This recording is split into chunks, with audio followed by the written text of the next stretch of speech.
Greetings. We're back with a few moments of wisdom from WisdomWord. And in our last talk, we talked about discernment and we talked about some of the tools that help us develop that discernment, develop that wisdom and that spiritual awareness inside ourselves.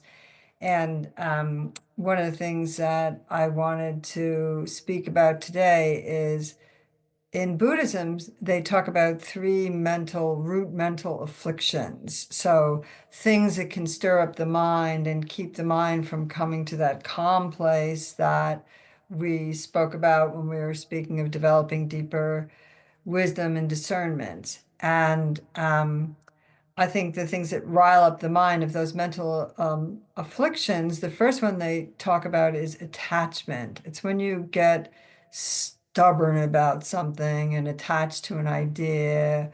This is the way it should be. This is what I want. This is what I don't want.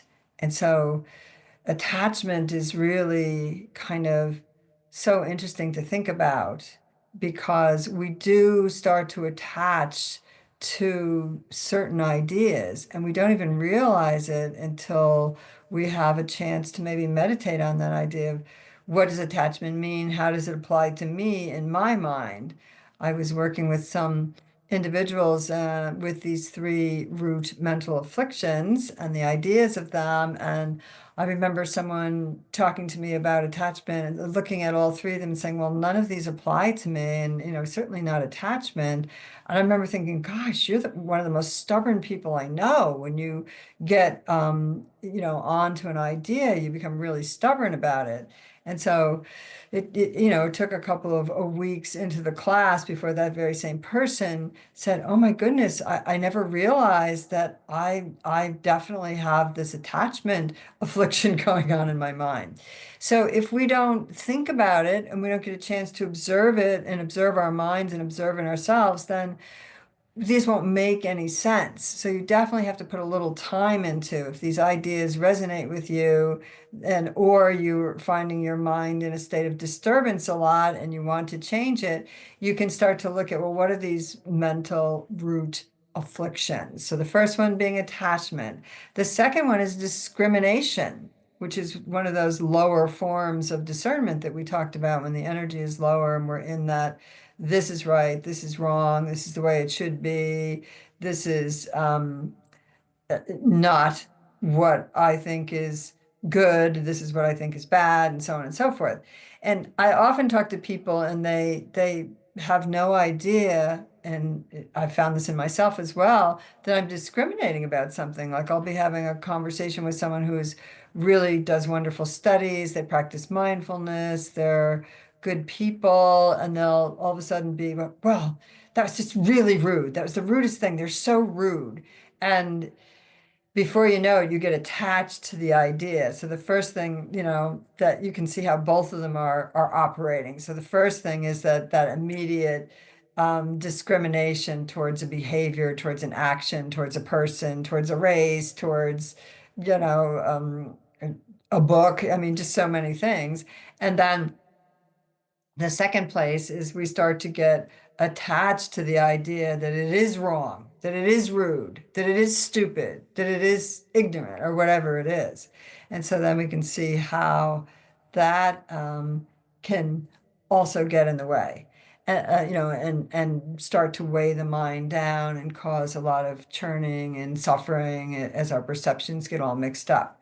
And then the third one, this is my favorite because I've often gone here, is when the mind wanders, the discursive mind that just flows all around and can't stay focused on anything, can't stay have that meditative concentration, can't really work with that. And so I noticed in some of the work that I've done and some of the going into the deeper layers and trying to discern why I behave a certain way or why I've reacted a certain way or why another's behaved a certain way or reacted in a certain way.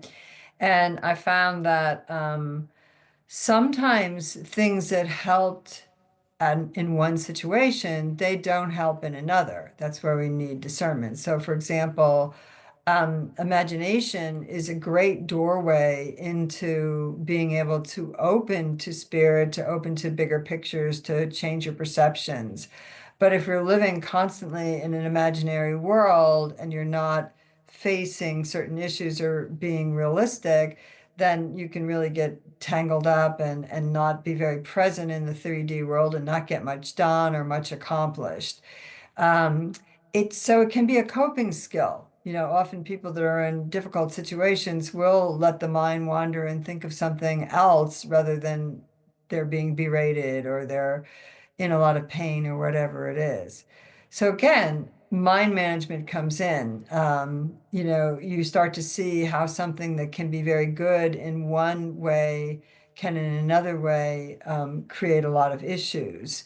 So a coping skill to be able to move out of a difficult situation in a moment to help you bear that is could be that that discursive mind, that wandering mind. But when the wandering mind can't concentrate on anything at different points in your life, then you recognize how it can be not helpful. And so this brings us back to, I think, the second one, discrimination. So discrimination could decide, well, I don't want a wandering mind. I never want to imagine anything. I never want to daydream. I never want to, because I won't get anything done. I want to be all concentrative and this way and that way and this way. And then you can see how you could go to that first one, which is the attachment, and you could be attached to that idea that this is the right way. So, this is why it's good to have that ability to be mindful. As I said earlier in one of our talks when we spoke of discernment, mindfulness is one of those stepping stones that helps you get to know your own mind and understand it.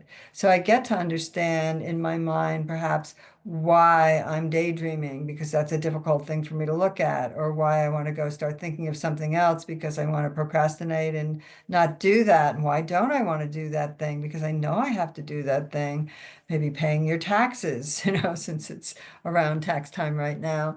Maybe we put that off. We don't want to look at how much we owe. We don't want to deal with how much we spent over the year and so on and so forth. So you start to see how these three mental afflictions are the roots, the attachment, the discrimination, and the wandering mind. And you start to see how being aware of them and then observing them in terms of looking at your own self and how your mind works starts to give you the ability to take this amazing thing that you have. So the mind is something you have, it's not who you are. And it's pretty darn amazing what it can do.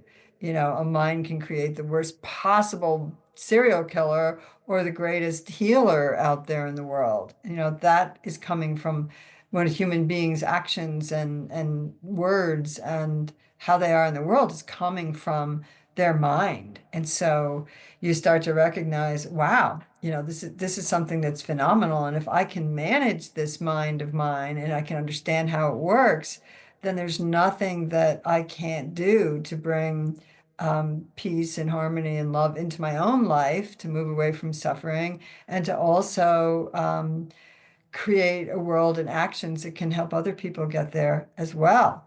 So again, the wonderful world of the mind and paying attention to it, being mindful, creating meditative concentration spaces, connecting with the spaciousness of other worlds like nature, the birds singing, the bees buzzing, the flowers growing, really can expand you, lift you up, and then kind of bring you back to the situations in life that get contracted and disturbing.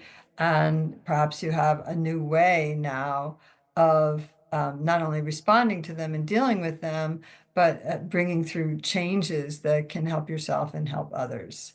So many blessings, and I'll look forward to the next time we get together for a few words of wisdom with Wisdom Word.